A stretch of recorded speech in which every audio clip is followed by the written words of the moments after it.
Hello everyone, welcome to an early video. I know my last video was only just a couple days ago, but there was a few jobs that need doing with the tank, a little bit of organising, sorting out, and I thought, let's film it. So I don't want this video being too long, try and keep it under 9-10 minutes if I can, so I'm going to get straight into this with the first job, which is this big lump of pulse coral here, which I do want to remove from the tank.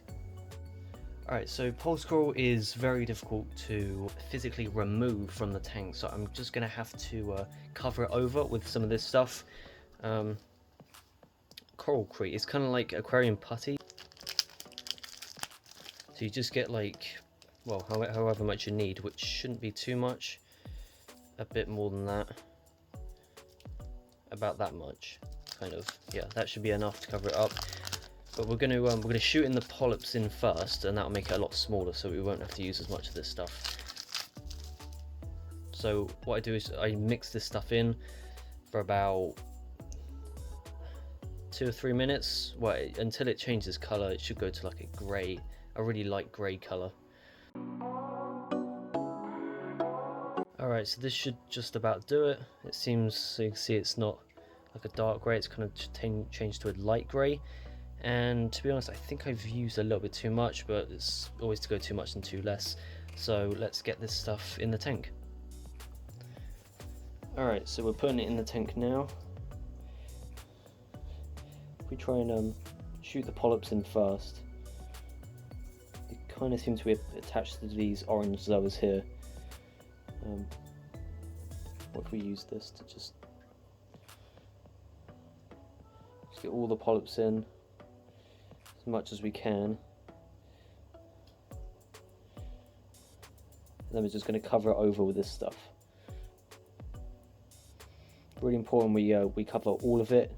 If you just leave one tiny little bit, it will start populating again. So let's try and squeeze this in now. It's already trying to go rock solid. As you can see, all of this is completely covered, so you can't see any pulse coral now, so that shouldn't unless I've missed a piece, which I can always cover up in the future if there is any, but I'm pretty sure I've got it all.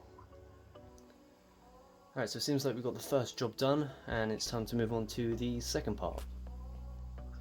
This candy cane coral here, which I did place up here, did fall down yesterday, so I'm going to be placing that coral back up. Well, not to where it was, because someone commented saying they have the same thing. What he did is put the coral really high up in light, not really high up, but you know, giving it enough light and lots of flow. So I'm going to place it a little bit higher up and might do a little bit better there. There's here, I've got him here. And I think I'm going to place this one up here, just on this little plate here.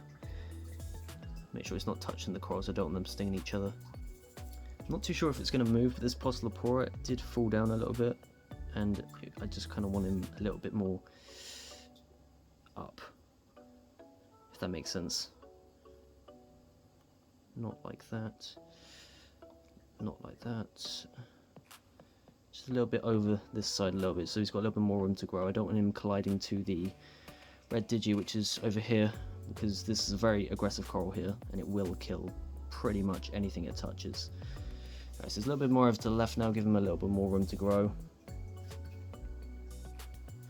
GSP on the sand bed, which is quite close to this rock, don't want them attaching, so I'm just going to pull it away a bit more to the center, and about there should be good. I would put some sand around it, but there's not really, it will blow away with the wave pumps. I'm going to try and spin it around a little bit more. That should be good like that. Yeah, I like that there. Now I've just removed a piece of GSP, green star polyps, which was here. It was kind of just flapping about, and a lot of it was dead from, I'm not too sure what. So there is still a little bit there, that bit's alright, so I'm just going to leave that tiny little bit there, and this bit should start growing along quite quickly actually. Take a look at these wave pumps. Well, this is one of them here. There's hair algae on this one, so what I want to do is just brush as much off as I can.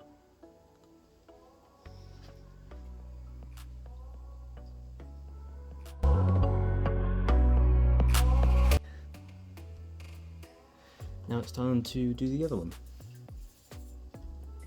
Alright, I think that'll about do it for this one as well. It's pretty much completely clean of hair algae. Now there's just one more thing that needs doing, and that's the filter sponge, which is in here. So we just take this little lid off here.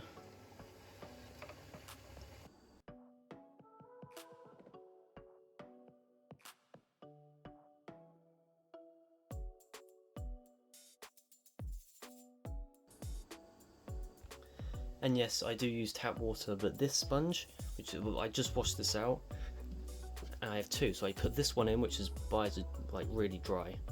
So I put this one in, and I leave this one here just to dry off, and I switch these out every week. So I think a week is more than enough to dry out. So this one's, you know, fully dry, good as new, really clean. So I'll put this one in right now. Right, so it's in there now, and that'll get changed out in the next 5 to 7 days. Now we just put the lid on to avoid any algae from growing inside there. So I hope you enjoyed this quick little video on a few bits of maintenance, a few bits of little jobs that sometimes need doing with the tank. Don't really do this too often because I try to keep my hands outside the tank as much as I can, so this might be done like once a month at the most. Thank you so much for watching, and I will see you next week. Bye.